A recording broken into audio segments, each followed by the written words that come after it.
جمهور خميسة، تنرحبوا بكم في القناة ديالكم وتنقول لكم مرحبا بكم.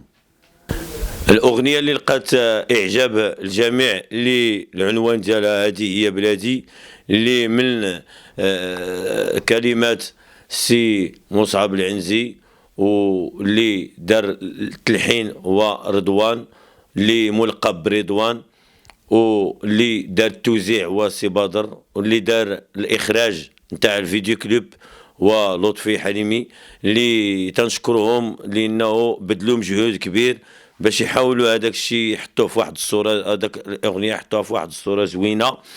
وهذا العبد المتواضع اللي دار الأداء اللي معكم خوكم بانا عبد الرحيم اللي تعرفوا جميع الأحباء الكرام.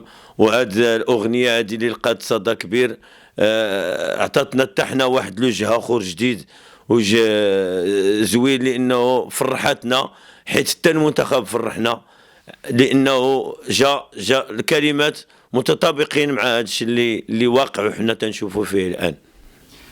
المنتخب المغربي اللي يكون باقي شي معجزات تبان غادي نقولوا هي هذه، ولكن هذه غادي نقولوا حنا مفاجاه سيربريز. علاش؟ لانه هذا الشيء هذا حنا كنا تنشوفوا المنتخب ديالنا وطني، كان خاصنا مدرب ولد البلاد اللي يشحنهم، كانت خاصنا شحنة البلاد. كانوا المدربين دازوا، حنا ما نخسروا حتى شي واحد لانه كل شيء دار اللي عليه، ولكن شحنة ولد البلاد هو اللي تيتدرب بك، ماشي هي واحد براني هو اللي تيتدرب بك.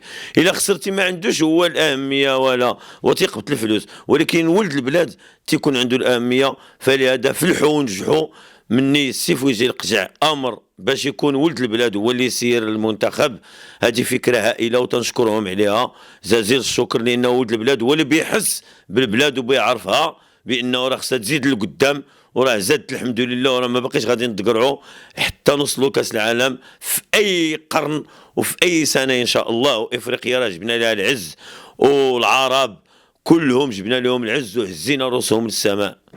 الجديد نتاع عبد الرحيم بانا اللي غادي يكون ان شاء الله الى دينا كاس العالم، لانه هاد المجهودات وهذا الشيء اللي داروا هاد الناس يستحقوا من دروك الخدمه ومدروك. ولكن حنا بينا الفرحه تكون كبيره، الا وهو نفرحوا سيدنا نصر الله اللي هو اول رياضي عندنا حنا هنا في المغرب، وعطى السياسه ديالو الرشيده لهاد الكره وهاد الميادين القرب. هذه هي اللي عطات هاد الحيويه وعطات هاد النموذجيه هكا، وعطات هاد الشيء اللي تنشوفوا دوك الثمار ديال هذاك العشر سنين اللي كنا تنتسناوها، هي عطات الثمار ديالها. والحمد لله ما طولناش، انه من البلدان اللي باش توصل لهذا المربع راه ما ساهلش. وداك الشيء باش درنا واحد الاغنيه اللي تحت عنوان راه غير دقه الكره مصنوعه، راه غير دقه الكره مصنوعه بالتقنيه في الشبكه ماركاوها السبوعه. جميع المنتخبات دهشرات ولات مطبوعه، وجميع الدول من المغرب مخلوعه. هيلو هيلو كاس العالم احنا جايين، هيلو هيلو باش نفرحوا جميع المسلمين. والسلام عليكم ورحمه الله، وعاش الملك.